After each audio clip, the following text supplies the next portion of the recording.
જૂનાગઢના માણાવદરના દગડ ડેમનો પાળો તૂટતા પૂર જેવા દ્રશ્યો સર્જાયા। ભારે વરસાદ અને ઉપરવાસમાં પડેલા ભારે વરસાદના કારણે આ પાળો તૂટ્યો। પાણીનો ધસમસતો પ્રવાહ આગળ વધતા નીચાણવાળા વિસ્તારમાં એલર્ટ કરાયું।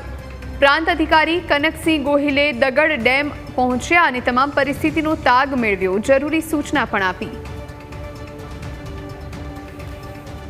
કાઢિયા છે તૂટી ગયો છે, જે માટીનો પાડો હતો એના કારણે નીચાણવાસમાં હવે પાણી જાય છે અને જે માણાવદર સિટીની વિસ્તાર છે ત્યાં જે નદી કિનારાના જે વિસ્તાર છે ત્યાંથી 550 માણસોને સ્થળાંતર કરી અને આશ્રય સ્થાનોમાં રાખવામાં આવેલા છે।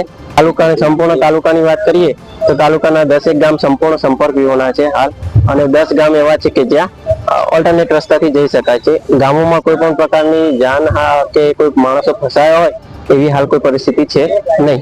માણાવદર તાલુકામાં આજે વહેલી સવારથી 8 ઇંચ જેટલો ધોધમાર વરસાદ વરસ્યો અને જે દગડ ડેમ છે એ દગડ ડેમમાં ઉપરવાસમાંથી પણ પાણી આવ્યું હતું અને જોઈ શકાય છે કે જ્યાં ઓવરફ્લો નો જે એક આઉટલેટ હતો એ તૂટી જવા પામ્યો છે। જે પાણીની જે આવક થઈ અને તેના પ્રેશરના કારણે જે ઓવરફ્લો નો આઉટલેટ હતો એ તૂટી ગયો છે અને જે ડેમનું પાણી છે એ આગળ તરફ જે નીચાણવાસ તરફ છે તે વહી રહ્યું છે। જોઈ શકાય છે કે જે આખો તાળો જે તૂટી જવાથી જે પાણી છે એનો ધસમસતો પ્રવાહ છે એ અત્યારે વહી રહ્યો છે અને તેના કારણે જે પાણી છે એ આગળ તરફ જશે અને આગળ જે નીચાણવાળા જે વિસ્તારો છે તેમાં પણ જે પાણી છે ભરાવાની સંભાવના છે। હાલ હજુ સુધી અહીંયા જે 8 ઇંચ જેટલો વરસાદ વરસ્યો અને ઉપરવાસમાંથી જે પણ પાણી આવ્યું તેના કારણે આ સ્થિતિ છે એનું જે નિર્માણ છે એ થવા પામ્યું છે।